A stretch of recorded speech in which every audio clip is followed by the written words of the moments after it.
Apakah kalian ingat kapan terakhir kali kalian bekerja dalam kelompok dan presentasi? Apakah kalian melakukan kesepakatan sebelum mulai mengerjakan tugas?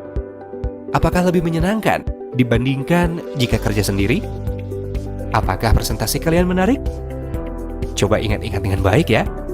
Atau kalian mungkin banyak yang pernah menggunakan aplikasi permainan pada telepon pintar.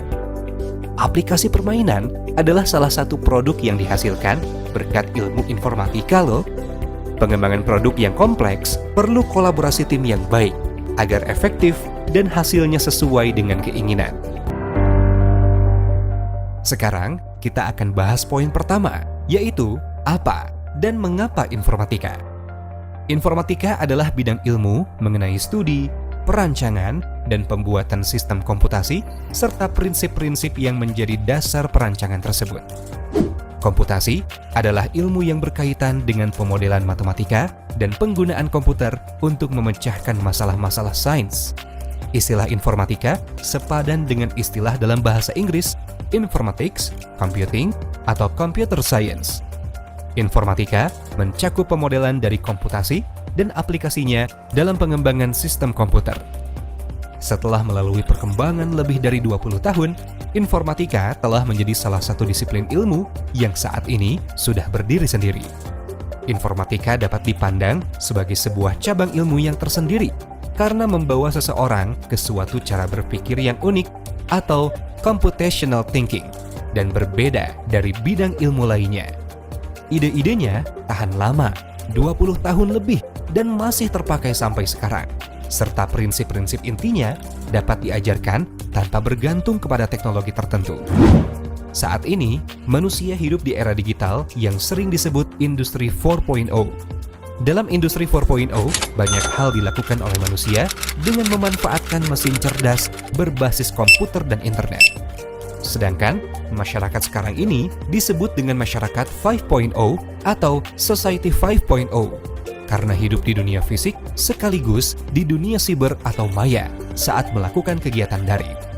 Banyak kegiatan dilakukan manusia secara fisik maupun secara daring dengan pemanfaatan teknologi komputer dan internet. Dunia yang seperti ini menjadi makin cepat berubah. Banyak hal menjadi tidak pasti. Persoalan yang dihadapi manusia makin rumit dan beragam cara untuk melakukan hal yang sama.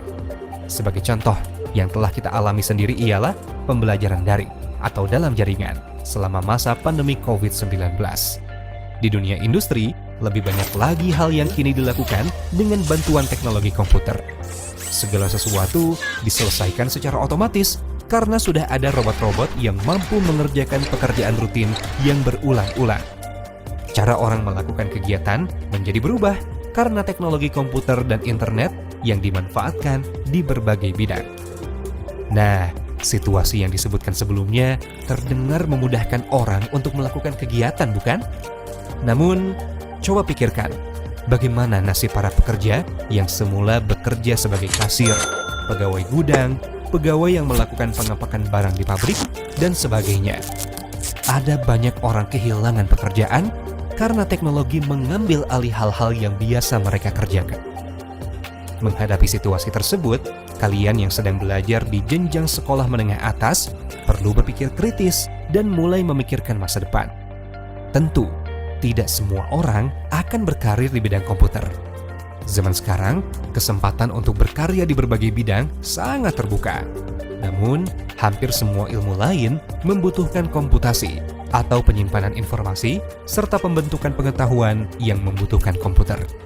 Selain belajar berpikir komputasional dalam menghadapi persoalan sehari-hari, serta cara memanfaatkan teknologi komunikasi lewat jaringan, perangkat keras, dan perangkat lunak dengan lebih efisien, kalian perlu mempelajari teori-teori informatika dengan lebih mendalam, terutama tentang analisis data, pemrograman, dan dampak informatika dalam kehidupan dan pekerjaan. Dengan demikian, kalian akan bisa menyiapkan diri untuk menghadapi masa depan yang pasti akan makin cepat kemajuan teknologinya. Teori saja tentu tidak cukup, sebab baru berguna jika dapat dipraktikkan. Terdengar menarik, bukan?